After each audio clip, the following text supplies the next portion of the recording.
নমস্কার, কেমন আছো সবাই? আমি কথা বলি। আজকে একটা ছোট্ট ভিডিও তোমাদের সাথে শেয়ার করতে চলে এলাম।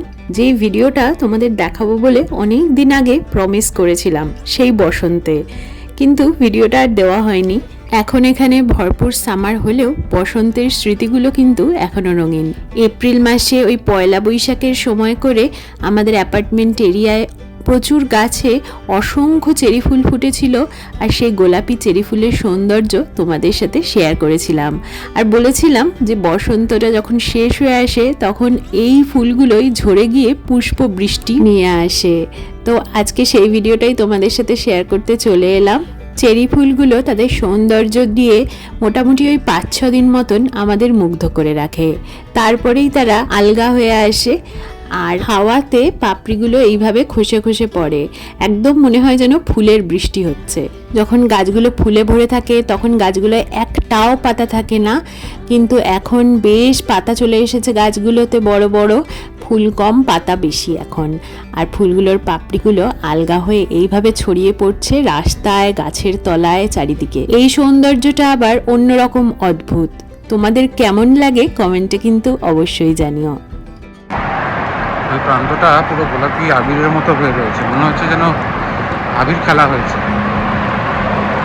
এক অদ্ভুত দৃশ্য, যে চেরি ব্লসম আমরা দেখার জন্য এত অধীর আগ্রহে অপেক্ষা করে থাকি, সেই চেরি ফুলগুলোই যখন গাছ থেকে এরকমভাবে খসে খসে খসে খসে পড়ে জায়গাটা পুরো একদম ভরিয়ে দিয়েছে।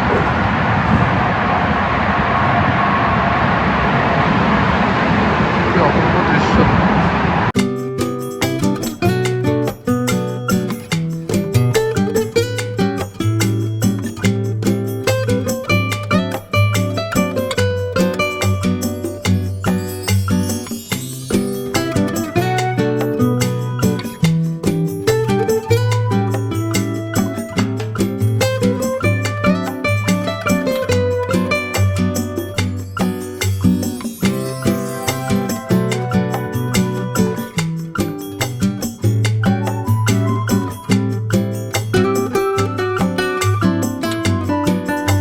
আমাদের অ্যাপার্টমেন্ট এরিয়ায় যখন বসন্ত শেষ হয়ে সামার আসতে শুরু করে তখন এই রকম বিভিন্ন গাছগুলোতে প্রচুর পাতা আসে।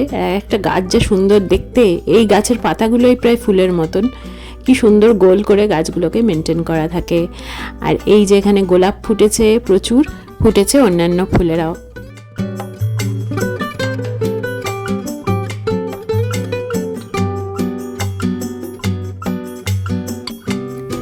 আমাদের দেশে যেরকম শীতকালেই বেশি ফুলের বাহার দেখা যায়, এখানে আবার তার ঠিক উল্টো। শীতকালে সব গাছের পাতা ঝরে যায়, ফুলেরা মরে যায়, সে এক রুক্ষ শুষ্ক অবস্থা। তারপরে সেই দীর্ঘ শীতকালের পরে যখন আস্তে আস্তে গাছে কচি পাতা গজাতে থাকে, সেজে ওঠে রঙিন ফুলে ফুলে, তখন যে কি ভালো লাগে চারপাশটা দেখতে। আর এই হচ্ছে আমার অ্যাপার্টমেন্টের ব্যালকনি, এটা পশ্চিম দিকের বারান্দা।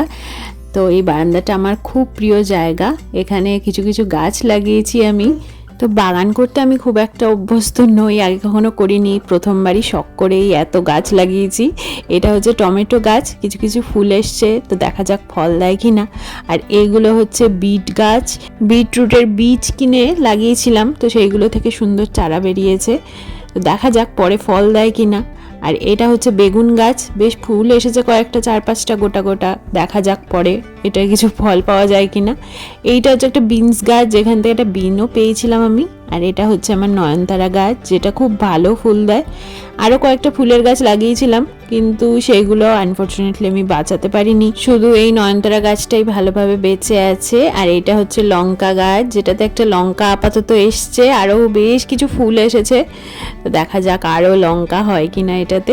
আসলে ঠিক খাওয়ার উদ্দেশ্যে এদের লাগানো নয়, প্রথমবার আর কি গাছ লাগানো, এবং তাতে যদি একটা দুটো ফল ধরে, ফুল ধরে, সেটা আলাদাই আনন্দ, সেই উদ্দেশ্যেই আর কি একটু একটু গাছ লাগানো। তো আমি পশ্চিমের এই ছোট্ট এক টুকরো বারান্দায় বসে প্রায়ই বিকেলে আকাশ লাল করে দেওয়া সূর্যাস্তের রূপ দেখি। আমার এই ছোট্ট ছোট্ট চারা গাছগুলো ভীষণ মন ভালো করে আমার। আর ঘরের ভেতরেও আমি একটু একটু ইনডোর প্ল্যান্ট লাগিয়েছি। এটা হচ্ছে গোল্ডেন পথস বা মানি প্ল্যান্ট, এইটা হচ্ছে স্নেক প্ল্যান্ট, আর এটা ড্রাগন প্ল্যান্ট। এটাও হলো আমার ছোট্ট বাগানের ছোট্ট একটা ডেকোরেশন, একটা উইন্ড চাইম, হাওয়া দিলে টুংটুং করে বাজে। আর এই হলো আমার বাগানের সবচেয়ে সুন্দর ফুল মিউ।